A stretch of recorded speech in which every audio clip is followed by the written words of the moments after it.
back, everybody. It's a very rare occasion that the Five welcomes a guest on the big show. You got to be a big shot, you got to be a newsmaker, or a VIP. In this case, we have a guy who can be considered all three. The Five welcome to syndicated columnist and all-around good guy, our friend, our colleague, Dr. Charles Krauthammer. Charles has a new book, Things That Matter, 3 Decades of Passions, Pastimes, and Politics, which dropped today. Charles, my friend, welcome, sir. And I'm going to kick off the questions.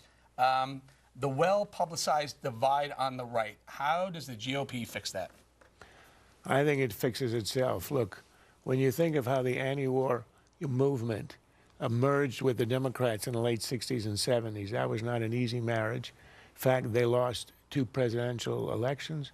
Beckel, were you in on those? I was about to ask you the guy who was describing when he was going to show up. To Richard Nixon, which is hard to do. But in the end, they were able to do it. I think the merger of the Tea Party, which could easily have been a third party and destroyed the Republicans by splitting the vote, I think the integration is very solid. The debate now, the argument, the rumble has been over tactics. It isn't over objectives. And because objectives are the same, I think in the end it works out. But is that really true? It's not about objectives. I mean, there is an isolationist string that's come back in the Republican Party. It hasn't been there, so far as I can tell, since the 70s. But some of these people don't want us to see us overseas. I mean, there really is an isolationist string. That's not going to mix with where the Republicans are, right? Yeah, but look, we've always had isolationist strings in the country, going way back to between the wars. In the 19th century, we were entirely isolationist. The Democrats have their own isolationist wing, which you integrated in the 60s, but is a very strong part of your coalition. And it's natural. After the Cold War, you would have expected, with the glue that was anti-communism, holding all the disparate elements of the conservative movement, when that dissolved, it was expected. I actually was surprised that the isolationism on the right didn't emerge very strongly in the 90s. What you're seeing now is a very weak echo of that, and I don't think it's surprising in any way. All right, Charles, so we're going to move it along. Let's go around the table, Dana. So I wondered if you could help us with one of the discussions we had in the first block about health care. I'm here to help. Thank you. In fact, you know, I'm a psychiatrist. I could run a group right now. Well, we have that every day. It's group therapy You and I with could get Bob. it together? But it depends on your insurance. I don't know. Can any of you guys carry any now?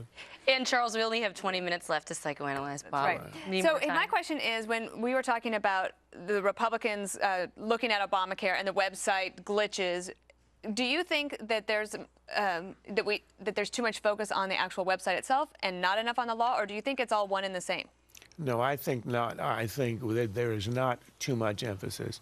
I think Republicans ought to jump on the rollout, the disaster that it is right now, hit it hard, and it isn't as if you have to choose between the disaster that we have now and the one that is going to come inevitably when implementation. Hit them at every stage in the road, because I think it is a disaster.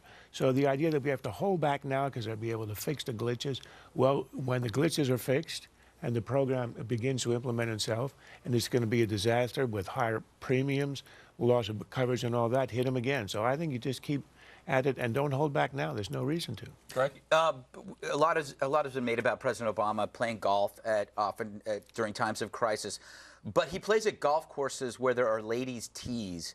Isn't that sexist? You know, that's the kind of question I never get on special reports. Yes. I wonder why. I'm on the other side of the looking glass right now. But shouldn't he be at a course where all women and men are treated equally? Why do they need special tees? Because for the same reason that you have the women's 100 meters and the men's.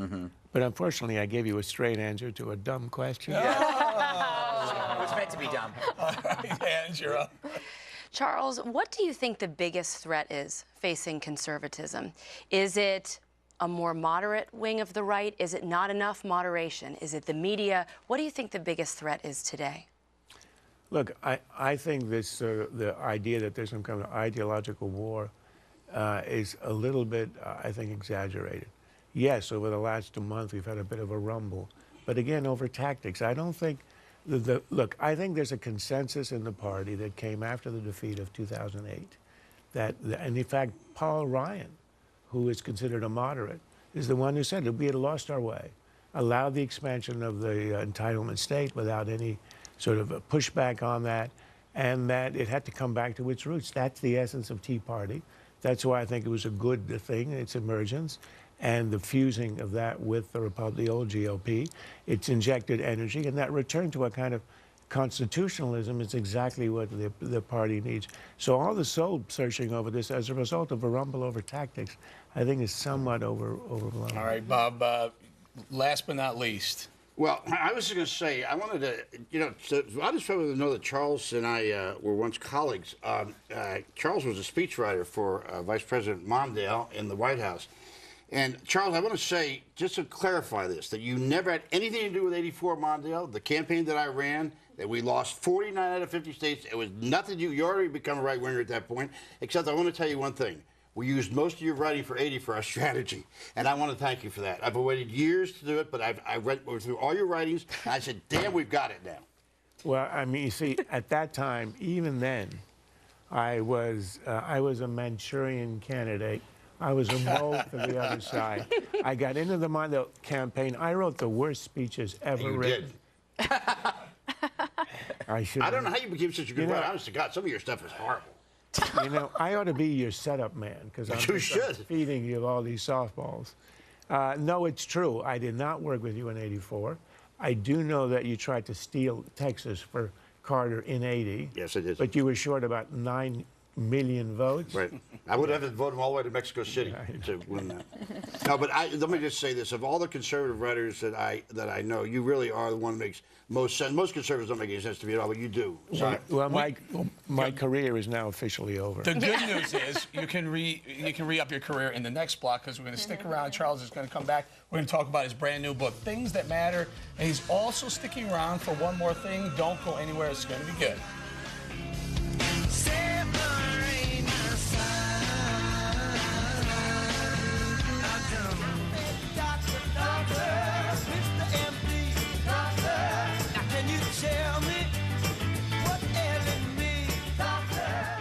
We're back now with Charles Krauthammer, author of the brand new book, Things That Matter, 3 Decades of Passions, Pastimes, and Politics. It is a must-read. You can pick up a copy either online or at your favorite bookstore. It's been a pleasure to work with Charles on this book. I'm going to start with Gutfeld to my left. I have a two-part serious question.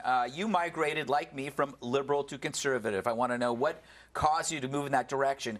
And I want to know, how come you rarely see a conservative that becomes a liberal, and the ones that do become a liberal, generally it's based on a personal, bitter vendetta, like a David Brock went from conservative to liberal over a relationship issue. You never see them do it over principle. Well, let me take them one at a time. On the first one, and that's the introduction of the book, a very long essay, is one about how I changed from liberal to conservative, because I do believe everybody has a right to change their opinions and ideology, but if you're in public life, you at least owe an explanation. Right. And the beginning of the book is an explanation, at least as I saw it. And I would say the very short answer is I'm open to empirical evidence. I was a Great Society liberal. I believed in the war on poverty. I thought it was extremely well intended, but the evidence began to come out. In the 80s, it began with a book by Charles Murray. Right. And then in all of these journals, the public interest and others, the empirical evidence of not only the failure of the war on poverty, but the devastation it left in its wake in the communities it was intended to help was absolutely stunning. And by the let's say early middle 90s, I had decided that despite good intentions, what was essentially social democracy or liberalism was not achieving its goals, and the way to achieve them, I think, is really with more limited government. So that's sort of how that happened. On the other question, there are examples of those who migrate the other way, right to left, I think on principle, Gary Wills, Andrew Sullivan in our time. So I'm not so sure.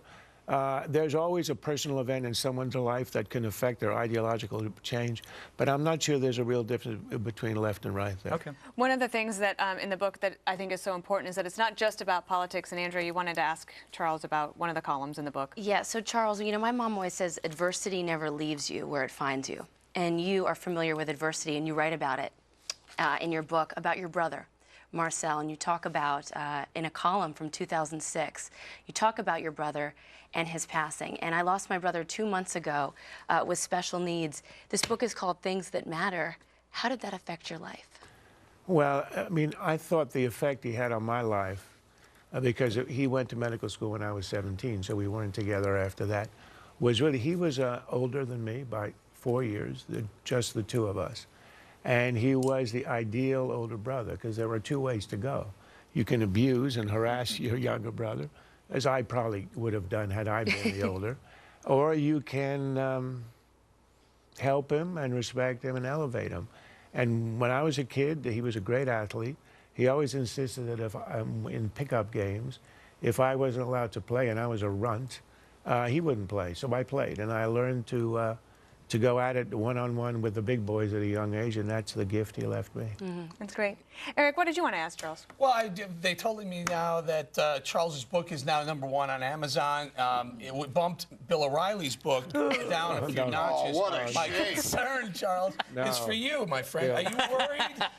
And do you look over your shoulder when you're walking through the hallway? And are you concerned about maybe a horse head in your bed? O'Reilly's next book will be Killing Krauthammer.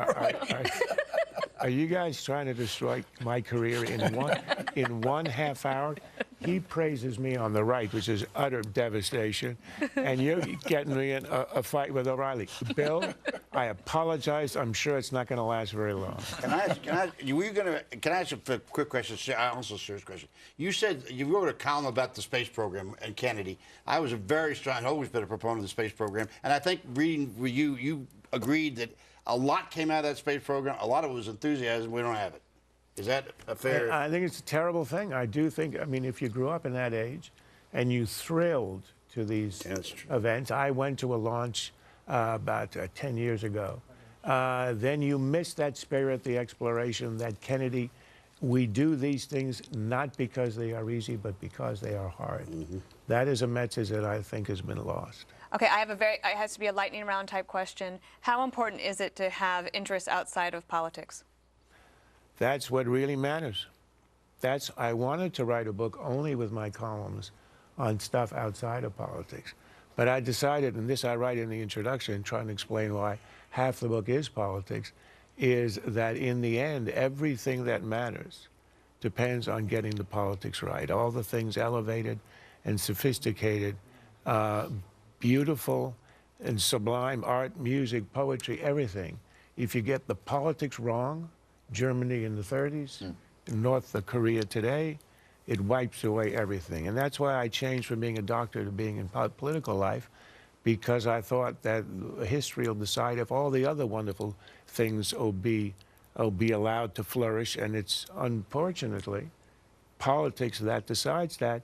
And politics, grubbing and grasping and cynical and all that, nonetheless is sovereign, because you have to get it right. Well, the book is a treasure. It's called Things That Matter, and Charles is going to stick around for one more thing. It's up next.